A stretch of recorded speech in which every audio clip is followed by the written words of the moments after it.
Kerkereste çarbayro, kerkereste çarbayro, amare şereste bariyak bablo, amare şereste bariyak bayro. Oy meça ben geri lele dayori, oy meça ben geri lele mangori.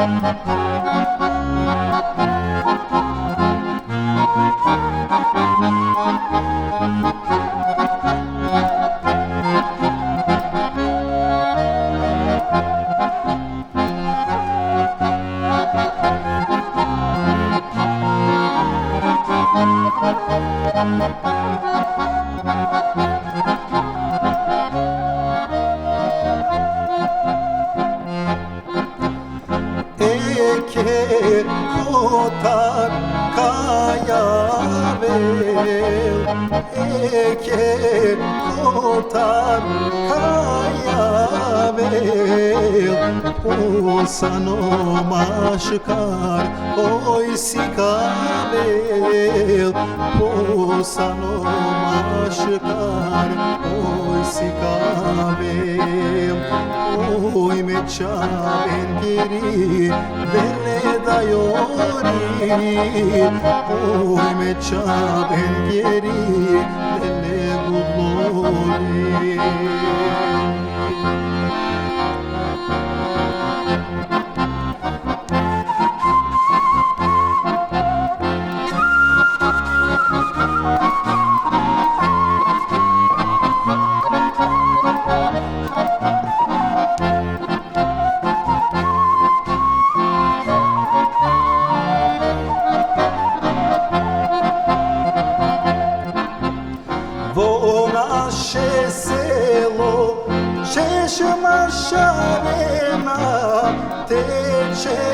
Tece voda studena,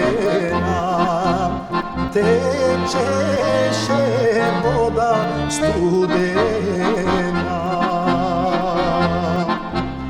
Ajde kraj češmata, Bog vetri momi, poneja voda studena.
Yeah!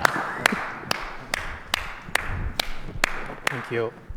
Nizo, Sergiu, welcome, zdravo, Zdravo. merhaba, bartalo. Ove bahtale. Thank you so much, guys, for being here. You guys, you made a trip, a pretty long trip to get here from Montreal, but we're here at 918 Bathurst in Toronto, and it's my pleasure and honor to have this concert all for one person. You guys came all this way to play for one person. Have you ever done that before? Yeah. It's sorted because we play together. We are musicians and we're friends and we're colleagues. So we also played with you in the past. So absolutely sorted to pass this beautiful music to the rest of Canada too, and to also to present the amazing talent of Nizo. And we're so happy that he just arrived freshly in Canada. And this is the first debut in Toronto. Thank you. Yeah. Yeah, so nice. Nizo, it's your sort of, I guess, your first concert that you're playing in Canada. You're fresh here. We're gonna get to. I'm meeting you for the first time, although I've been listening to your music for years and years. So I came actually with Kochani Orchestra 2013 in Canada. We play concert in Vancouver, but there were so many people. But for my life, I play first time for just one person in front of me. Otherwise, it was like a full audience, like in front of me. Most of the time, yeah. Most of the well, time, what yeah. can you do? You adapt to the times. Yeah. And Yeah. when was the first time that you played together? Our first time. Well, we jumped. we meet. He came 2-3 years ago in Montreal for a Balkan camp. He just was in visit, and they said there is a trumpet player, and he just pumps in. We already prepared the dances, the Balkan music, with the dancers and musicians, and he pumps in, and I just make him a sign and say jump. He jumps. I accompany him, and this is how we said hi to each other. Then in the end, we had a proper hi. Yeah, actually, before when I was traveling to the state, I was listening from the musicians. So Sergiu Popa, all the time everywhere in San Francisco in Bay Area, and so we have friends. In common. Yeah, in common friends, and I know about him like for 1 year just listening his name Sergiu Popa, but I don't meet him, and then after I was hearing here about there is a friend of mine, Eli Camilo. He invites me here in Canada to come and to play together.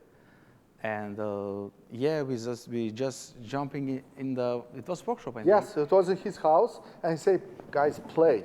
And I look at him, he looks at me, okay, so at least I just tell me what, I don't need a key or something, but at least a direction or something, so. Yeah, and finally we meet then. Yes, so we did that quickly, and that was just same thing, another shoot of video for 2 minutes. And while we were driving here, we were practicing in our minds. And, yeah, without instruments. And yeah, it's easy with such a talent like Nizo.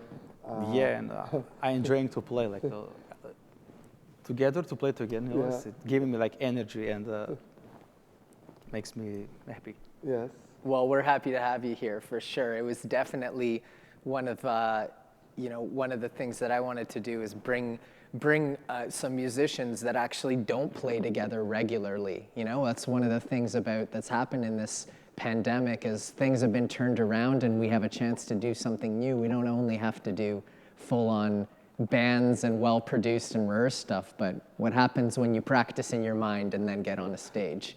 And you guys are showing that to us right now. So why don't you, let's hear something else.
That's the real one.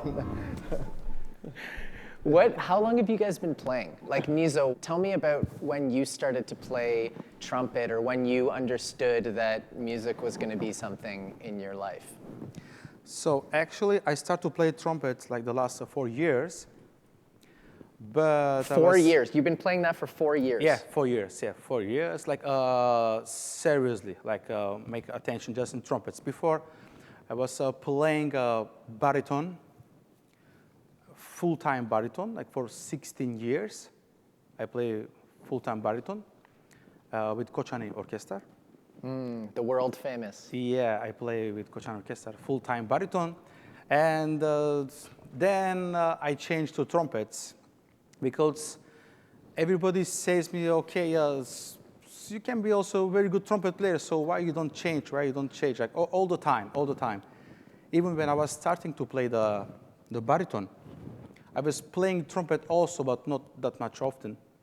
But after I feel like, okay, let's start to play trumpets and stop the baritone.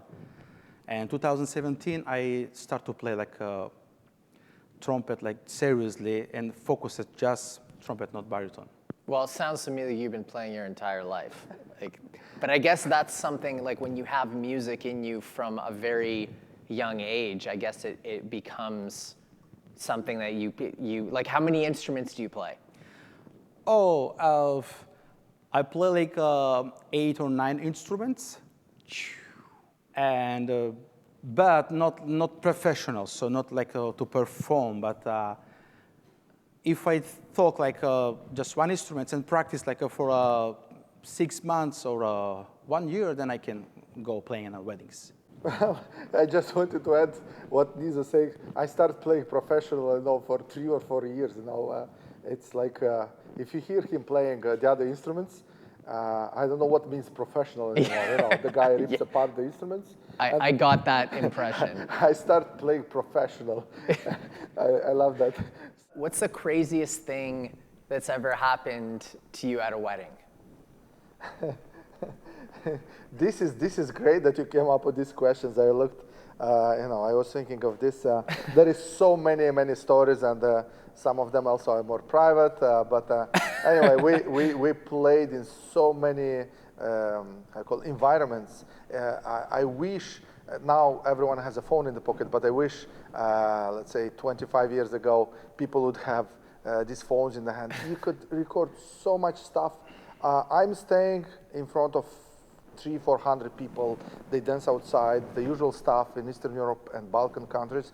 It's a shape of this building, actually. It's like a tent. Yeah. They cover the entire road when they do the wedding. Mm-hmm. They don't care. The neighbors have to pass the car. No, the road is covered. You do the wedding. It's 2-3 days. Everyone dances, jumps, eats, drinks, and all of that. So we go there to play for 2 days. We stay there. I go to play a wedding, and 17 years old. How much repertoire you can have in the head. For a Moldavian wedding, you need to have Moldavian folk, you need to have Roma music, Jewish music, at least 2 Armenian songs, 1 Georgian, with some Serbian stuff, Bulgarian. It's pretty intense music. Ukrainian too, actually we have some parts of Moldova, some Russian music too, and it's very, very large. So I learned all this repertoire from my father. So when they pay you to play next song, while I play, the guy tells me, can you play that song? And I'm playing on a microphone, there is a few hundred people dancing, and they say, can you whistle? And I'm playing completely something else. The guy whistles in my ear. The tune, and of course he whistles part A, part 2, mumbles, whistles, and while I play the tune, my brain cannot remember 2 parts. So I remember only 1 part. So I stick on that very well. I start the next tune, he's happy, clapping, dancing, all of that. Then when it comes to the second part, I say, well, I forgot what he whistled. So I'm making something up. Then I see his face is changing a bit.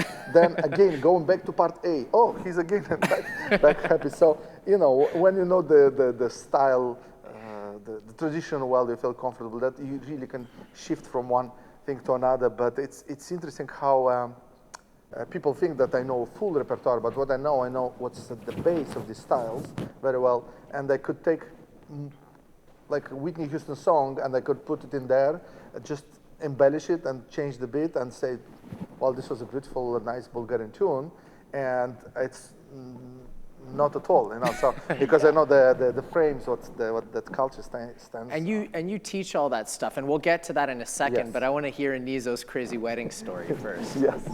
Oh yeah, so I play also a lot of weddings in Macedonia, and but one, it was happened last year in September. A friend of mine from Germany, he makes a wedding, and we was playing the wedding, and the groom was coming to take the bride, and that we was playing in the home, and but in their home they have a pool. So, a swimming pool. A swimming pool, yeah. They had the swimming pool, and we play all these traditional songs, everything. They are crying, they are sad and all this stuff. We play, and so after they take the bride and they go, and the brothers of the bride, he was crying and he changed his mind. He thought, okay, now for his friends. He thought, let's jump in the pool. And we was like, oh, just them, they was jumping, just he and one of friends of him. They jumping in the pool, and one friend of mine is musician, and he told me, hey, look at, if we jump in the pool and play, we will get more tips, Yeah. And I thought, oh, it's not a bad idea, but we will see. And they hired us, but they give a lot of tips. And we all, not all of the brass band, but just 4 or 5 of us, we jumping in the pool and playing for them and gaining like tips, You played yeah, in we the pool. play. Yeah, with yes, I play with the trumpets and with our band. It was one of the best wedding and experience. Well, listen, it's been a while since I've been to a wedding. Can you guys play? Like, what would we hear at a Roma wedding? Well, at a Roma wedding, we're gonna hear a nice. Can we play my chocha? Yes. Yes.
It's called Cocek Amerika. It's my composition. I composed this this Cocek for young Americans from New York when they was visiting me in Macedonia 2019.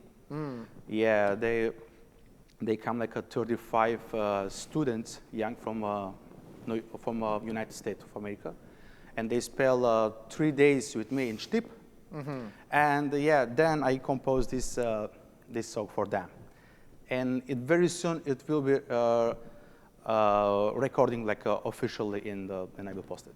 Nizo, because you've spent time teaching both Macedonians and also, like you said, Americans. Is there something different about the way that Americans and Macedonians learn and teach, or do you have to change your approach, or is it one of those things where everyone is the same? So the Americans, they already play Balkan music, and the style and the ornaments, it's something different because there is a different styles, and I was starting teaching in California in Mendocino. It was my first like a teaching like by myself, teaching like a 30, 40, 50 people class, and it was a nice experience. I just wanted to add what Nizo is saying, because for him it's new many things here in North America, and me being a bit more here than him. What he was saying about states, that they have the Balkan camps. I would say they started this mid-50s, beginning of 60s. So they have kind of, in the beginning was like a hidden culture, underground culture. They were dancing. Some Americans got together dancing this funny, I mean, this Albanian, Macedonian, Bulgarian music, they were dancing, and for them was funny music, like very interesting. They didn't know the beats, they didn't know what's that, they didn't know from where it comes. So they knew that somewhere from there. So they were just fooling around, going in a circle, dancing, all of that, until someone said, guys and ladies, what were we doing? What were dancing? What is this? So they went deeper to research. Oh, this is from Albania. Oh, this is from Yugoslavia at that time. Oh, this is from Bulgaria. And they would go there to bring more material here. And there were Americans, people born in the United States, and quite often they would be arrested for half a day, for 1 day, because at that time they'd say, Americans are coming to spy on us, but these poor people would go just to bring music to United States. So there is already a few generations of these Americans who have these Balkan camps in East Coast, and in West Coast. In East Coast, Eastern European Folk Center, in West Coast, Balkan Camp Mendocino, and it's so great. They love Nizo. He's accepted like family there. I've been there teaching too, and we have so many friends in common. We have Brenna MACCRIMMON, who is so great that she lives in Toronto, and the Toronto people should take advantage of her. She's fantastic. She plays so many styles of music, and especially Turkish. And well, I actually think we're going to take you up on that, because you brought Brenna with you, did you not? We have Brenna here with us, and if she would like to introduce this beautiful song. Well, I will introduce the song, but I have to say it's just so great having, I'm going to get emotional, to have musicians like Sergiu and Nizo here. It's really, really lovely. And to just sit around the table, like he said, and just be so casual and just share stories. And I have a big collection of vinyl, and we spotted your uncle, I think, in one of the pictures. Yes. Yeah, well, thank you guys so much for sharing those stories with us, and for, you know, bringing us into that like intimate around the table experience that you had yesterday right here at 918 Bathurst. So take it away, Nizo, Brenna, Sergiu. Okay, it's a Turkish song from Bulgaria, originally sung by Sıdıka Ahmedova. And today, in this version, with Nizo ALIMOV and Sergiu POPA and me, Brenna MACCRIMMON.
Şişede bade durmaz, güzellik doymak olmaz.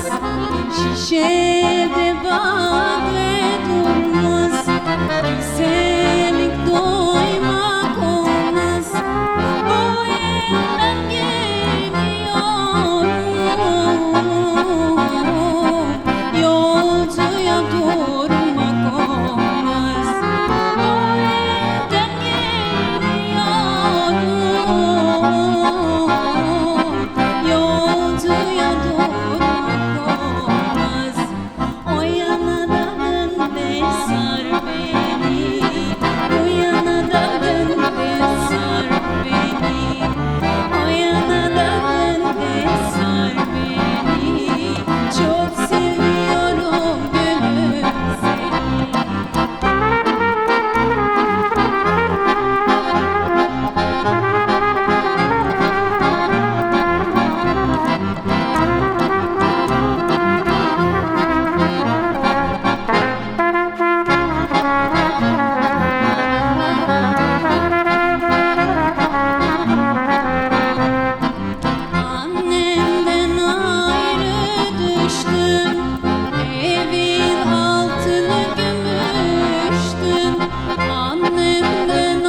çok seviyorum.